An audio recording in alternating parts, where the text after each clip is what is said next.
Hola a todos, feliz domingo, hoy es 7 de febrero del 2021 y quería compartir con ustedes primero un testimonio de nuestra parroquia. Aquí los franciscanos no solamente custodiamos el lugar donde nació Jesús, es decir, la gruta en donde nació nuestro Señor, y la custodiamos celebrando la liturgia allí, teniendo cura material, ¿no? Teniendo cuidado material del edificio, sino también tenemos cuidado y nos preocupamos por las personas, por las almas, por las personas que viven acá en Belén.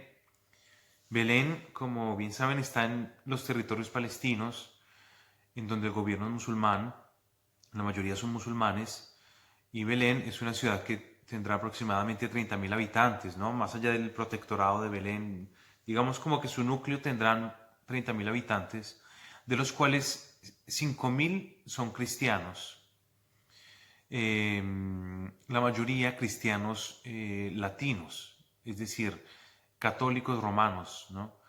La otra parte son ortodoxos. Entonces, pues no vamos a entrar a discutir la diferencia porque pues se necesita conocer un poquito la historia de la iglesia.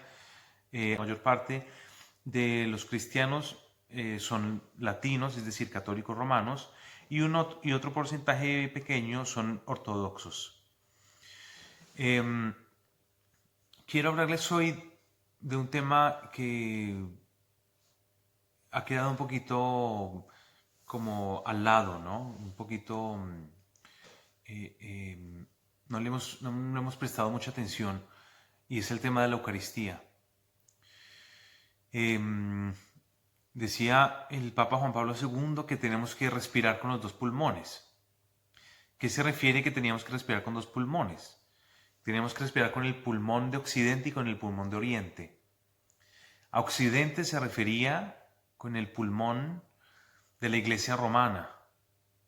Todo el magisterio, toda la tradición, toda la historia, los sacerdotes, el Papa, la Iglesia occidental, que es a la que nosotros pertenecemos.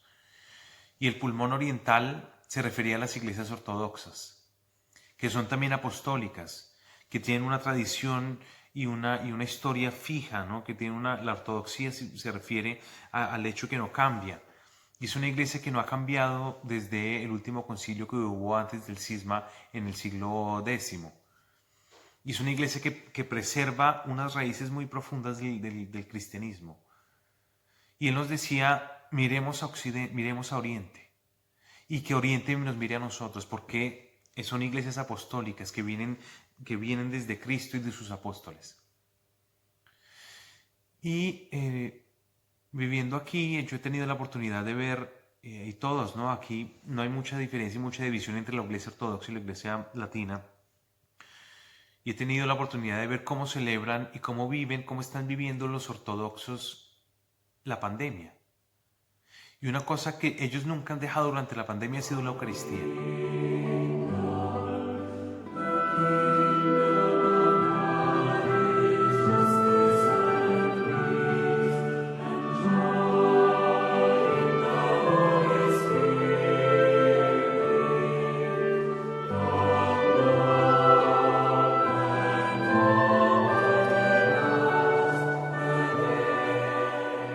Porque en eso las iglesias son un solo cuerpo, en la Eucaristía.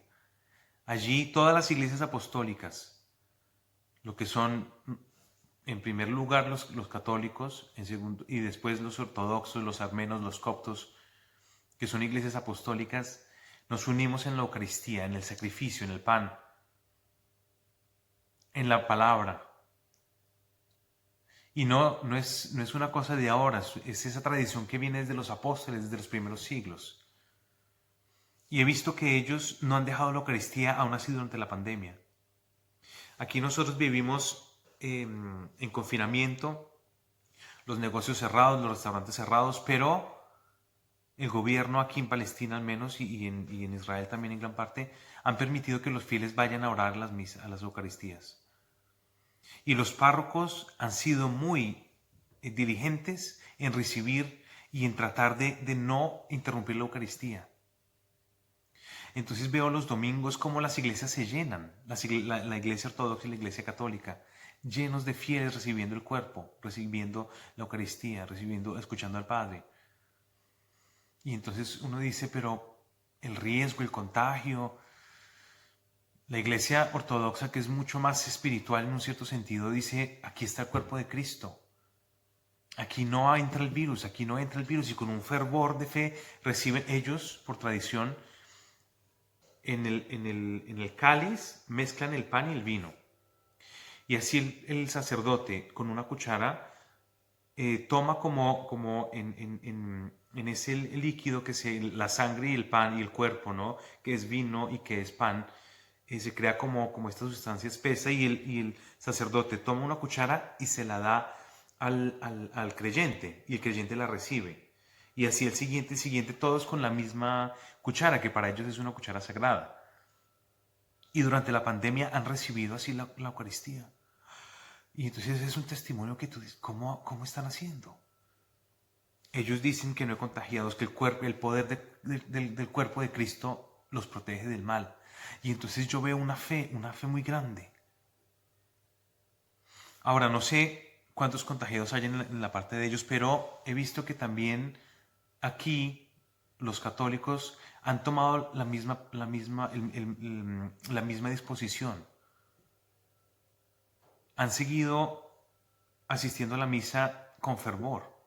Claro, aquí es distinto porque nosotros somos más racionalistas los católicos, entonces de todas maneras está el gel, está la máscara, la comunión se recibe en la mano, hay quien no la recibe en la mano y que realmente está con un fervor, dice, no, yo recibo el cuerpo de Cristo en la lengua.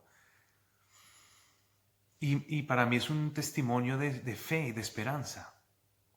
Hablé con el párroco y más adelante les quiero mostrar este testimonio de cómo se vive aquí el domingo.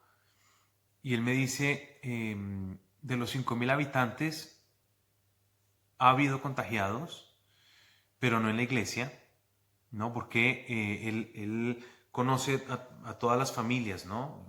Con la ayuda, entonces sabe quién se contagió, dónde se contagió, entonces les dice no venga a la misa, espere a que le pase y después vuelva. Ha tenido un control de eso y ha logrado, digamos, como evitar un gran contagio. Y en sí las personas que han muerto del coronavirus, me ha dicho hasta la fecha son solo 5 personas que se han contagiado en el trabajo o en otros lugares. Entonces, al ver la iglesia los domingos llena, a ver que no se ha contagiado nadie, que no ha sido un gran escándalo así, ¿no? Yo digo, bueno, hay algo que va más allá de nuestra comprensión. Pero no solamente hablamos de milagros o de cosas que estén pasando, sino hablemos concretamente. Yo digo, aquí la gente, de todas maneras, seguro por la condición social en la que viven, porque Belén está encerrada por el muro de Israel, entonces pues ellos tampoco tienen muchas actividades, entonces la misa también se convierte como una actividad central en la vida social de ellos. No solamente la fe, pero también como una actividad, por así decirla, social, ¿no? En donde se encuentran, en donde adquiere una dimensión un poquito distinta que la nuestra. Pero en cambio yo digo, bueno, durante la pandemia en Colombia hubo los días sin IVA, ¿no? Y la gente en masa corrió a comprar a los supermercados todo lo que, televisores de todo. No importó el virus, no importó nada. Cuando ya las condiciones se estaban mejorando, abrieron supermercados, abrieron centros comerciales, abrieron restaurantes y poco a poco los restaurantes mismos empezaron a crear formas para recibir a los clientes.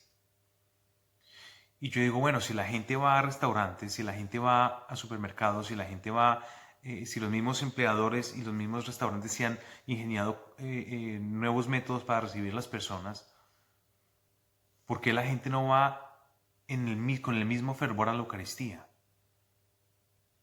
¿Por qué los sacerdotes y los párrocos no se han ingeniado nuevos métodos para poder acoger un grupo en distancia para poder volver a recibir a la gente en la misa? ¿Por qué si podemos ir al restaurante y no ir a la Eucaristía? Hay personas que hace un año no van a la misa, no reciben el cuerpo, no se confiesan. Entonces aquí entra el tema grande, que es ¿qué significa la Eucaristía? ¿qué significa la Eucaristía? La Eucaristía es solamente como una devoción o un rito, pero que de todas maneras en una situación crítica como esta es más importante, se vuelve más importante el hospital y el médico que el sacerdote y la Eucaristía. Entonces hay un gran peligro que es la falta de fe, hay un gran peligro que es el materialismo absoluto, que es una filosofía que es prácticamente el anticristo, es una filosofía materialista, que el mismo Papa Benedicto XVI lo dijo. Una filosofía materialista que está poniendo en riesgo la fe. Y si quieren, miremos ahora ejemplos de cómo la iglesia de Oriente, en Serbia, aquí mismo, los fieles van en masa a celebrar la Eucaristía porque ellos comprenden que ahí está el cuerpo. Entonces es una fe vivida desde otro pensamiento. Nosotros estamos, Occidente, Colombia está influenciada no por las iglesias de Oriente, sino por el protestantismo. Eso es quizás otro tema. Pero yo antes de ser franciscano, soy cristiano, y antes de ser cristiano soy un hombre que se preguntaba por la verdad, que se preguntaba por dónde poder encontrar aquello que siento yo en el profundo.